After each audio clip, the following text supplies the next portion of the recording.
I-5 corridor, and less humidity is building up in parts of California and Arizona.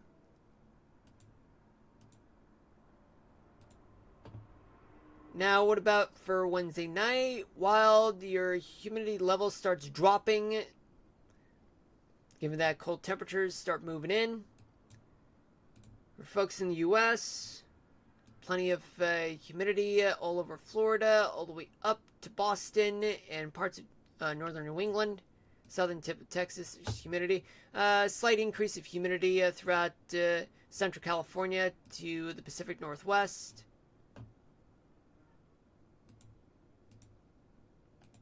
Thanksgiving morning, wild for you. Your dew point values go way down, which means dry weather is upon you. Plenty of humidity in Florida and eastern Maine. It gets really, really cold, folks, in the east, but a little bit of humidity slightly builds up in the coastal part of the Pacific Northwest.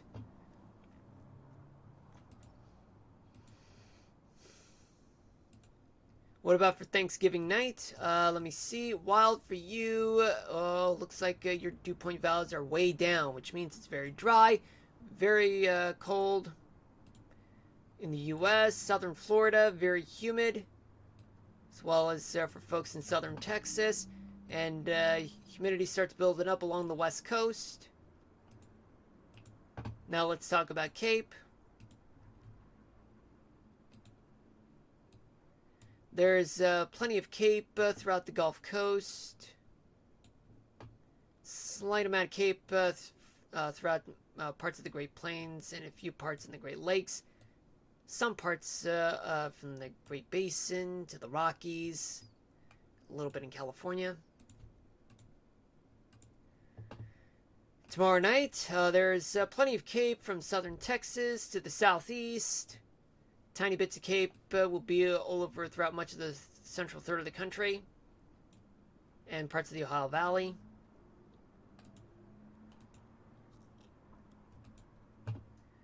For Wednesday morning, some Cape will be left over throughout the southeast. Little tiny bits of Cape from Louisiana all the way up to the Dakotas and the Great Lakes region. And lots of Cape heavily concentrated in the southern tip of Texas. And for folks Wednesday night, there's still some humidity to go over from Miami all the way to Boston, Albany, and some of the Great Lakes region.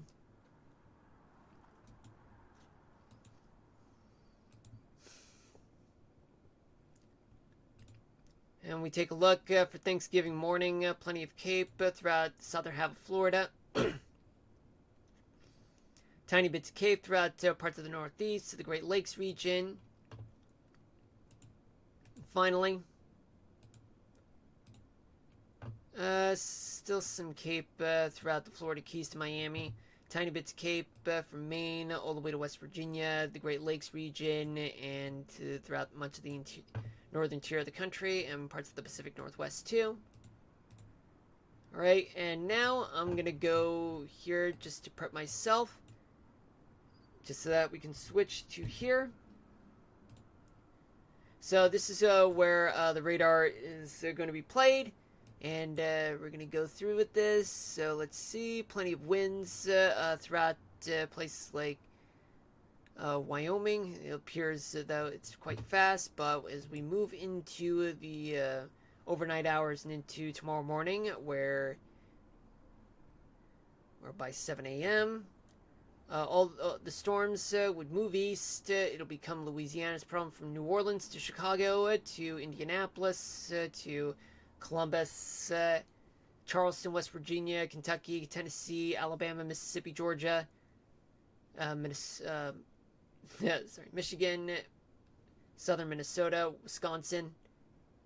While you're in the clear for now, but very strong winds throughout the Great Plains region, the Front Range of the Rockies, snow in much of North Dakota, northern Minnesota, and parts of Colorado. But then all that rain and snow moves into the Pacific Northwest. Then we move into the afternoon hours and into tomorrow evening, in which case all that rain starts moving into the busy parts of the Northeast, as well as throughout the rest of upstate New York, except for the Adirondacks, though. And that stretches from New Orleans, Birmingham to Atlanta. And all that rain, it's still going to be located throughout much of Michigan, Wisconsin, southern Minnesota, and down to Mississippi before reaching to St. Louis. While you're about to get some snow tomorrow night, and more snow in Minnesota, north and western side, eastern Dakotas, and all that wet weather. Wintry weather starts moving into the Pacific Northwest on the mountainside and the leeward side of the Cascades. A few places might get some freezing rain, but high up in the mountains, some snow. Few stray showers in parts of Florida. Then we move into the overnight hours and into Wednesday morning, where the storms move east by 7 a.m. Plenty of wet weather to go around all along the I-95 corridor before hitting Jacksonville. I-85, no different, but except for folks who are west of Atlanta. We want to travel west of Atlanta, I should say, along I-85. Still plenty of rains in much of Michigan, but western part of the state, though, turns into snow. But wild for you, you're getting a lot of snow. Well, we'll see how much in just a moment. In the upper Mississippi Valley, there's plenty of snow to go around. Northern Rockies, plenty of snow. And some valley rains, mountain snow, and ice throughout the Pacific Northwest, though. Then we go into the afternoon hours, right around the time when people leave work and start traveling, where there's going to be plenty of precipitation to go around, some rain, some storms still left over in the Northeast and parts of Florida, too. But although there is a bit of a gap, though. But all those winds start moving up. Plenty of snow moving in throughout parts of Michigan. But wild for you, you're still getting snow. Still lingering snow, wintry weather in the northern Rockies. Plenty of rains throughout the Columbia River Valley and parts of Washington and Oregon. I know I've already mentioned the Columbia River Valley. But regardless, still some action. Tiny bits of mixture of rain and snow throughout the western plains.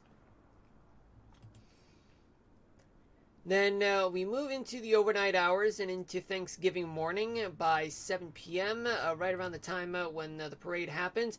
Weather clears out. All that rain moves away. But then you still have some breezy conditions coming from the west in the New York City area. So those of you who are going to the parade, beware of strong winds. They can whip bad. But some showers still lingering throughout South Florida. And still some wintry weather throughout the Great Lakes region. So wild, you're still getting some snow showers, dude. In the upper Mississippi Valley, also some snow showers. Still plenty of wintry weather throughout the northern Rockies, Cascades too, but elsewhere it's raining. And finally, by going into Thursday, going to Thanksgiving afternoon into dinner time, we do anticipate that there will be a lot of snow throughout the Great Lakes region and the northern part of New England. But it's going to be very windy for folks who are going to eat, but mostly it's indoors, or otherwise they might go Black Friday shopping if some stores do open, though. And we do anticipate that there will still be some wet weather throughout the northern Rockies and parts of the Cascades. Otherwise, it'll be rain. South Florida, some chance of wet weather still going on.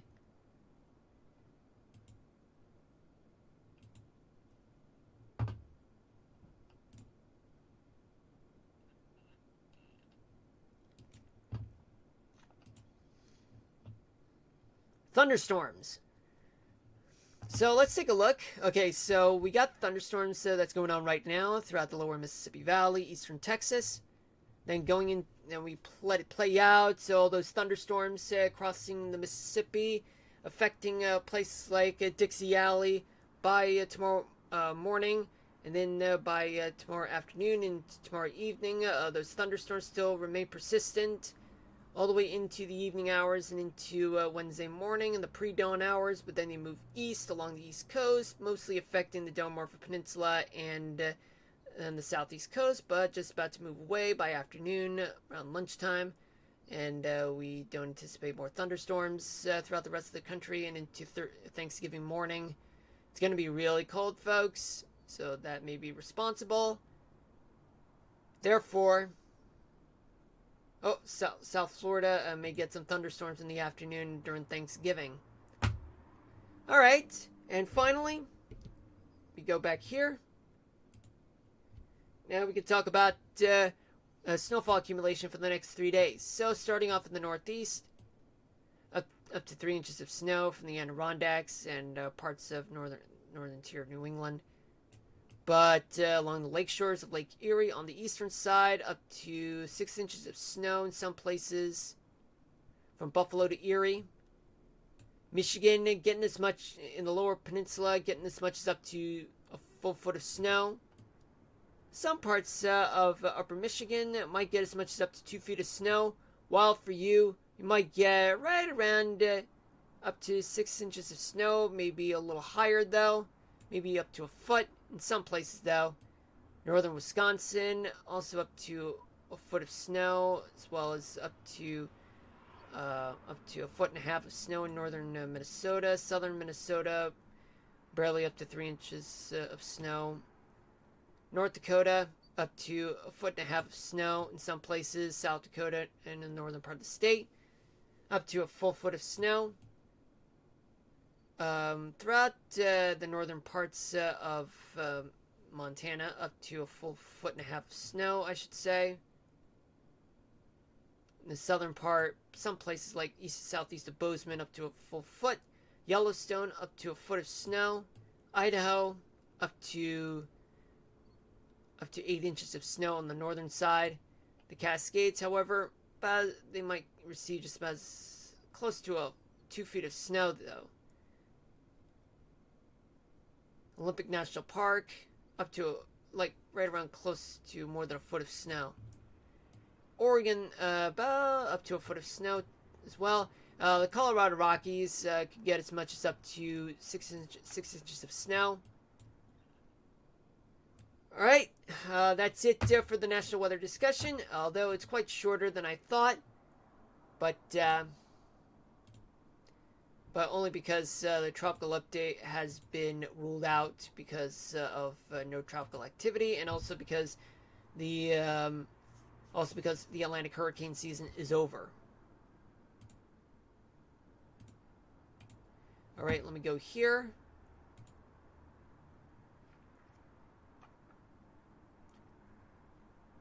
Okay, and now we transition to here.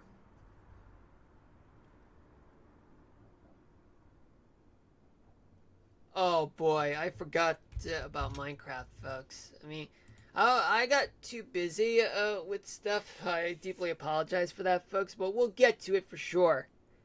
We'll get to it. Just give me a moment. Hopefully it won't take me more than a minute. Just bear with me on this, folks. Bear with me on this. I mean, you guys are seeing black screen throughout much of the screen, but right now they're just prepping it.